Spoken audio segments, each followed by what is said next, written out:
A dying veteran's last wish was to find his war dog. What the shelter had been hiding broke everyone. The dog had been at the Crestwood County Animal Shelter for 11 months.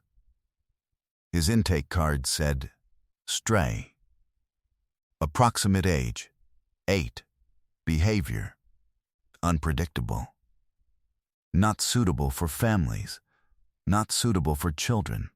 Not suitable for adoption." That last line had been checked 3 times, as if once weren't enough. He sat at the back of run number 7, with his chest against the concrete and his amber eyes on the door, and he did not bark when the shelter workers walked past, and he did not react when the other dogs did. He simply waited, the way a dog waits when it has been trained to hold a position until the order changes. The way a dog waits when it still believes, against every available evidence, that someone is coming. His name, though nobody at the shelter knew it, was Ranger. And 3 miles away, in the palliative care unit of Crestwood Regional Hospital, a 73-year-old Marine named Harold Voss was telling his daughter, for the 2nd time that week, that he did not want a priest, and he did not want more morphine adjusted, and he did not want anything except to find his dog. Before we continue, tell us where you're watching from in the comments below. What this shelter had been hiding will break your heart, and what happens next will restore it. Please stay with us until the very end. We read every one of your comments. Harold Voss was not a large man. He had been once 5'11", broad through the back, the build of someone who had spent his 20s doing physical work in places that demanded it. Now, he was what cancer does to a man over 2 years, smaller, the way a fire gets smaller, but somehow more concentrated, more essentially himself. As if everything that wasn't the core had been removed, and what remained was the part that was going to be there at the end, regardless. His eyes were the particular blue of faded denim, pale and steady and slightly wry. The eyes of a man who had seen enough to have very strong opinions about what mattered, and very little patience for what didn't. He had kept his sense of humor longer than he'd kept his hair. He still made jokes that made the nurses laugh, which was something he considered important, because he had known enough people who stopped making jokes too early, and he had watched what that did to a room. He had been a sergeant in the United States Marine Corps, 1st Battalion, 3rd Marines, 2 tours of Vietnam, Da Nang in 1968, and the Quang Truc Province campaign in 1972. He had come home with a Purple Heart he kept in a coffee can, and a relationship with silence that his wife had spent 30 years gently and successfully negotiating him out of, and which had reasserted itself in the 2 years since she died. He had 3 grandchildren who came on Sundays. He had a daughter named Carol, who drove 40 minutes each way from her job as a school librarian in Crestwood to sit with him every evening, and who was currently standing at the window of his room watching the parking lot, because looking at him was making her feel things she had not found a way to accommodate yet. Ranger had come into Harold's life in 1971 at a Marine Corps Scout Dog Program assignment at Nung Air Base. He had been a 3-year-old German Shepherd then, 79 pounds, black and tan with a chest that caught the early morning light in the way of a dog built for the field.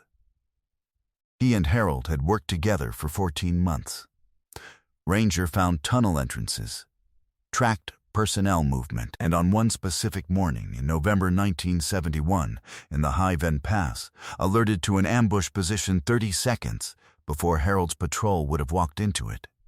And that 30 seconds was the difference between 11 men going home and 11 men not going home, and Harold had never once stopped believing that the accounting was precisely that simple. Ranger had been returned to the United States in March 1972, when Harold's 2nd tour ended, and had been assigned to a training facility in Georgia. Harold had tried for 4 years to locate him through official channels. The official channels had provided nothing. The Scout Dog Program records from that period were incomplete. then reclassified, then simply unavailable in ways that nobody in any office had ever been willing to explain. Harold had stopped looking in 1976 because he had run out of avenues, and he had a young family, and the war had been over for a year, and the country was trying to move past it in the particular way that countries try to move past things they are not proud of, which is to say quickly and incompletely. He had never forgotten the dog. He had simply put the forgetting somewhere deep and left it there for 50 years. Until 2 years ago, when a palliative care physician had told him something that reorganized his sense of what time remained and what he intended to do with it. He had told Carol, "Find Ranger." Carol had told him she would try. She had not known, when she said it, what she was going to find. The Crestwood County Animal Shelter was managed by a man named Clifton Briggs, 44 years old, who had held the position for 8 years and who approached animal welfare with the specific philosophy of a man who had decided that efficiency was the highest virtue and that sentiment was the enemy of efficiency. Under Briggs, the shelter's live release rate had improved on paper through a reclassification system that Briggs had implemented in his second year, a system by which animals flagged as behavioral concerns were moved to a long-term hold category that did not appear in the standard outcome reporting metrics. They were not euthanized. They were not adopted. They were maintained in holding, at reduced visibility, at reduced cost, in a category that county commissioners never saw in the quarterly reports because the quarterly reports used a format that Briggs had personally designed.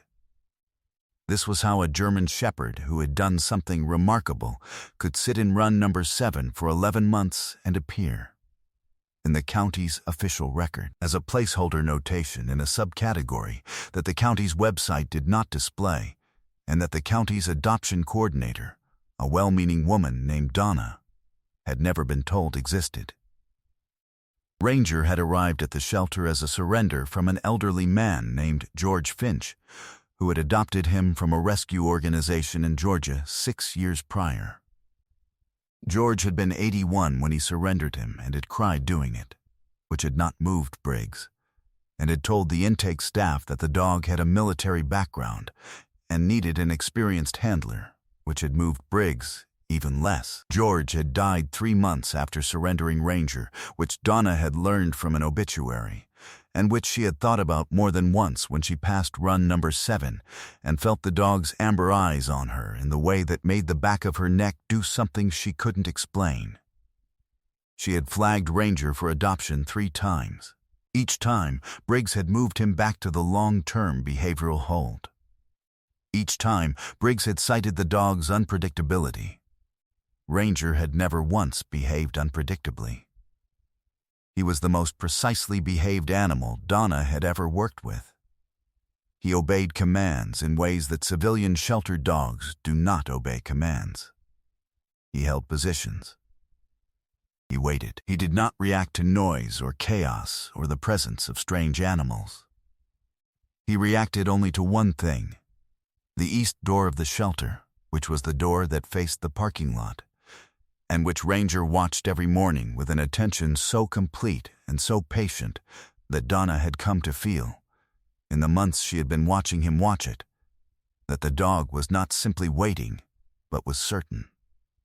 With a certainty that transcended evidence, that what he was waiting for would eventually come through that door. She had started looking, quietly, on her own time. She had found Carol Voss 3 weeks before Carol found the shelter.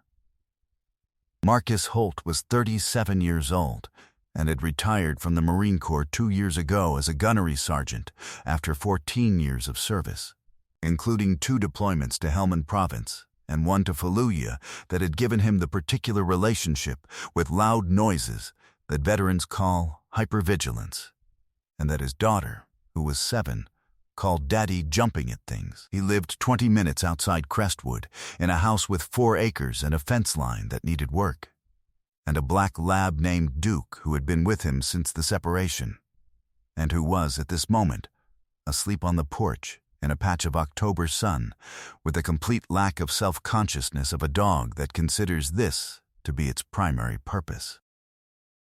Marcus was 6 feet flat, built lean but solid, with close-cropped brown hair, and the kind of face that didn't volunteer much but rewarded patience. Lines around his eyes from sun and from things other than sun. A jaw that held steady in the way of someone who had trained himself to think before he spoke, which was not something that came naturally to him, but which he had decided was worth the effort. His eyes were a quiet, steady brown that people often described, after a conversation with him, as the most listening eyes they had ever encountered. Which was accurate, because Marcus had learned in the Marine Corps that listening was the skill that kept people alive, and he had never found a reason to stop applying it. He had found out about Harold Voss through Donna. Donna had called the Veterans Outreach Coordinator at the county's VA office, who had called a Veterans Network, which had sent a message through a digital group of former service members in the Tri-County area, which Marcus had seen on a Thursday evening while sitting at his kitchen table eating leftovers, and which had read, Vietnam Marine, palliative care at Crestwood Regional, trying to find his former war dog. Dog may be in the county shelter system. Anyone with shelter connections or dog handling experience, please contact. He had read it twice. He had called Donna at 8:15 that evening. Donna had told him about Ranger, and about Briggs, and about the 3 flagging attempts, and about the behavioral hold category that didn't appear in public reporting. And her voice had done the particular careful thing that voices do when a person is telling you something they are afraid to have said out loud. Marcus had said, "Send me everything you have." He had driven to the shelter the next morning. Briggs was at his desk when Marcus arrived, and he was a man who assessed visitors through a framework that had served him well for 8 years, and which was, in essence, what does this person want, and how do I make the wanting expensive enough that they stop? He sized Marcus up with the efficiency of someone who had done this many times, the posture, the vehicle outside, the specific quality of stillness in the way Marcus stood in the doorway, and he arrived at an assessment that was incorrect in the most consequential possible way. "The dog in run 7, Marcus said. "The German Shepherd that's been in behavioral hold for 11 months. I want to see him." "Long-term behavioral holds aren't available for public viewing," Briggs said. He had a pleasant voice. He used it deliberately. "It's a management protocol for animals whose temperament requires controlled handling." "I'm not public," Marcus said. "I'm a credentialed K9 handler with 14 years of military service. I'm here on behalf of the family of the dog's original wartime handler. And I've read the state shelter regulatory code, which requires that all animals in holding for more than 90 days appear in public reporting, unless they are under active veterinary treatment." He looked at Briggs. "Ranger has been in holding for 341 days. His veterinary records show no active treatment. I'd like to see him. And then, I'd like to see your intake and outcome reporting for the past 3 years. Something happened in Briggs's expression. Not collapse. Men like Briggs didn't collapse. The performance continued, but something behind it recalibrated. The way things recalibrate when a situation has become something other than what was expected. Duke sat at Marcus's side. He'd brought the lab, because dogs in shelters do better with a neutral breed assessment animal present, which was something Marcus had learned from a K9 trainer in Pendleton, and which was accurate. And Duke looked at Briggs with the placid, comprehensive attention of a dog who had made his assessment and found the situation manageable. "I'll need to see your credentials," Briggs said. "Already sent them to your county supervisor this morning," Marcus said, "along with a formal inquiry about the reporting discrepancy. I'd imagine you'll be hearing from them today." He paused. "I'd like to see Ranger now." "While we wait." The east door of the shelter opened, and Ranger was on his feet before it was fully open. He moved to the front of the run with the controlled, deliberate pace of a dog who has learned that hope is a thing to be managed, not extinguished, but managed. Because the moments when the door opened and it was not the right person had to be absorbed and filed and recovered from. And he had absorbed and filed and recovered from many of them in 11 months. He reached the front of the run and stopped. He looked at Marcus. His ears went forward. His tail was low and still. He assessed. Then Marcus crouched down to eye level and said, in the voice that had been Carol's father's voice, and that Carol had found in a recording on Harold's old phone, and had played for Marcus 3 times that morning, so that Marcus could hear the specific cadences and commands that Harold had used with Ranger in 1972, and which Carol had been holding in her hands like something breakable. Fulgen, the German command for follow. The command that the Vietnam-era Scout Dog program had used, carried over from the German training methodology that the program had adopted in the 1960s. Ranger went very still. His amber eyes held Marcus's face. His breathing changed. The training that had been laid into him more than 50 years ago, not by Marcus, not by anyone in this building, but by a young Marine in the NG heat in 1971, rose through whatever had settled over it in the years since, and arrived at the surface, whole and intact. He pressed himself against the front of the run. He made a sound that was not a bark and not a whine. It was the sound of a dog who has been waiting so long that the waiting has become its own form of faith, and who has just received the signal it was waiting for. Marcus had to stop for a moment. Duke sat quietly beside him and waited. The county supervisor's office contacted Briggs at 2:17 that afternoon. What followed over the next 11 days was not dramatic in the way of confrontations. There were no raised voices, no public scenes, no moment where everything erupted in a parking lot. What there was, instead, was the particular methodical application of regulatory process to a situation that had been constructed to resist regulatory process, which is slower than a confrontation and less satisfying to watch, but considerably more permanent in its consequences. The State Shelter Inspection Board sent 2 investigators. Donna cooperated fully, bringing with her 3 years of personal notes she had kept in a spiral notebook in her car's glove compartment, because she had known, in the way that people who witness long-running wrongdoing eventually know, that it would matter someday. Marcus provided the formal comparison between Ranger's holding record and the state's 90-day public reporting statute, which was the kind of document that an inspector's office could not reasonably decline to act on.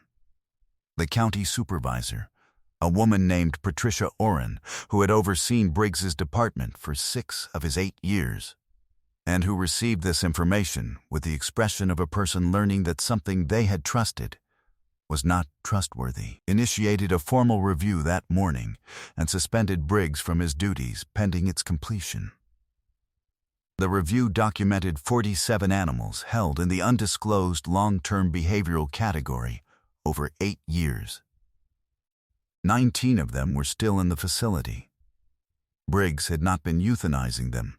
He had been maintaining them off the books at reduced cost, in conditions that met the minimum technical requirements of state shelter law, while denying them any possibility of adoption or placement. The motivation, the investigators concluded, was a combination of inflated annual performance metrics and a deep personal discomfort with the animals he considered difficult. A discomfort he had managed by making them disappear from the numbers without making them disappear from the world. Clifton Briggs was dismissed from his position. The county initiated a review of his compensation and the shelter's budget allocation during his tenure. The 19 remaining animals in behavioral hold were transferred to a rescue network within 3 weeks, evaluated by certified handlers, and placed. Every one of them. Marcus was the one who brought Ranger to Harold. Harold Voss was sitting up in the hospital bed when Marcus came through the door. Because Carol had told him something was happening, and Harold Voss had been sitting up straight his entire life and was not going to stop now. Marcus came in alone. He had Ranger on a working lead, not a pet leash, the kind of lead that communicates a handler and a dog who know each other's weight. He stopped just inside the door. Ranger's nose was working the air of the room. The air of the room contained antiseptic, flowers that Carol had brought Tuesday, coffee from the nurse's station, the particular smell of a room in which someone has been ill for a long time, and something else, something that the dog's nose identified and that the dog's body responded to before the dog's eyes confirmed what the nose had found. Ranger moved forward. He did not pull at the lead. He moved with the controlled, purposeful pace of a dog following a track he has been following for 50 years in the back of a part of himself that does not keep the same time as the rest of him. He walked to the side of Harold's bed, and he stopped, and he looked up at the old man's face with his amber eyes, and he held very still. Harold Voss looked at the dog for a long moment. His pale blue eyes moved across the face, the chest, the coat, searching and confirming and searching again. The way a man looks at something he has held in memory for 50 years and is now trying to reconcile with what is in front of him. He put his hand down. Ranger pressed his head up against it. Harold made a sound that was not words. It was the sound that escapes a person when something they stopped allowing themselves to want has arrived without warning, and they do not have a prepared response, because they stopped preparing for it a long time ago. Carol was in the corner. She put her hand over her mouth. She had promised herself she was not going to do that. Marcus stood at the door and looked at the window, because some moments are not for witnesses. Harold's hand was in Ranger's fur.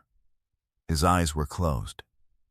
His breathing had the specific quality of a man who has just set something down that he has been carrying for a very long time, and who is experiencing, for perhaps the first time in 50 years, what it feels like not to be carrying it. "Good boy," Harold said. "Good boy." Ranger did not move. He had been holding his position for 50 years. He held it now. Harold Voss died 19 days after Ranger came to his room. He had those 19 days. He used them the way a man uses the things he knows are finite, carefully, fully, without waste. He used them to say the things he had not said. He had 4 Sundays with his grandchildren, who learned on those Sundays that their grandfather had a war dog in Vietnam, and that the dog had saved 11 men, and that the dog's name was Ranger, and that the dog was now here. And they received this information with the particular gravity that children bring to important things when adults tell them in the right voice. Ranger lay at the foot of Harold's bed for most of those 19 days, and the hospital had allowed it after Marcus had explained the situation, and Carol had spoken with the patient advocate, and Harold himself had said, with the specific authority of a man who was running out of patience for unnecessary obstacles, that the dog was staying.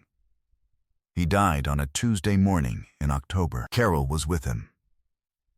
Ranger was at the foot of the bed. Harold's will, executed 6 months prior in the organized way of a man who had given considerable thought to what he was leaving behind, contained a provision that Carol had read for the first time last week, and that had made her sit down on the floor of her living room and cry, his Purple Heart, and his letter of commendation from 1st Battalion. 3rd Marines were to be donated to a veterans archive.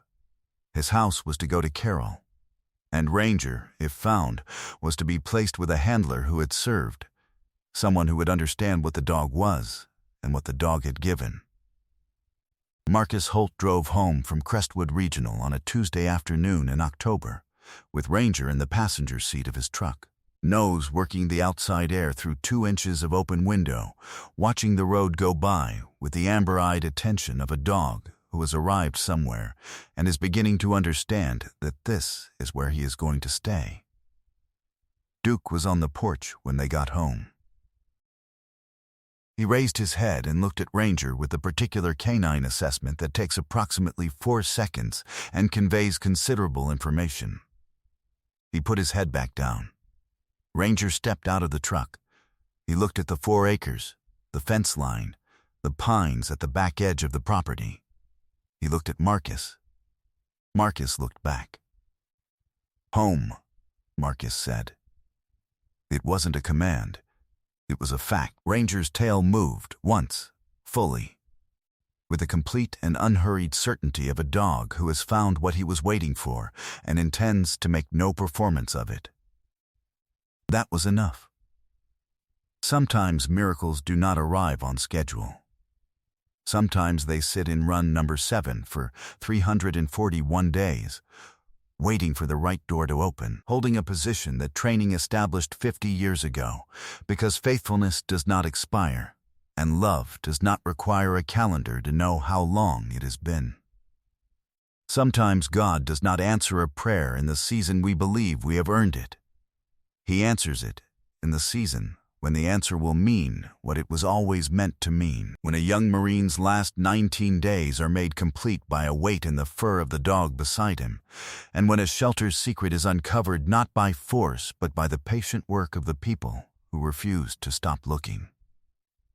The world is full of rangers, loyal ones, waiting ones, ones who were left behind by systems that lost track of what they were holding. And the world is full of heralds, men and women who carried something all the way home from places most people never have to go, and who set it down somewhere quiet and never quite picked it up again, and who deserve, at the end, to have it returned. Pay attention to the ones who are waiting. They have not given up.